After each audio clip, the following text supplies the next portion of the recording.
ახლა რამდენიმენაირად გასწავლი როგორ თქვა დაღლილი ვარ. პირველი ჩვეულებრივ I'm tired. I'm tired. შემოკლებით. I am tired და I'm tired. I'm very tired. მე ძალიან დაღლილი ვარ. I'm really tired. მე მართლა ძალიან დაღლილი ვარ.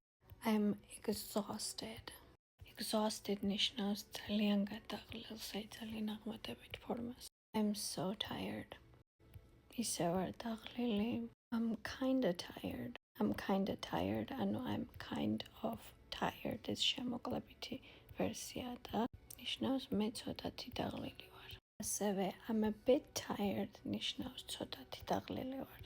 Bit, ანუ little bit ეს შემოკლებითი ვერსია. ლენგით ვიტყოდით I'm drained. თუ მოგწონს ჩემი სწავლების მეთოდი, გამოხატე შენი აზრი კომენტარებში. კონტენტის შესაქმნელად.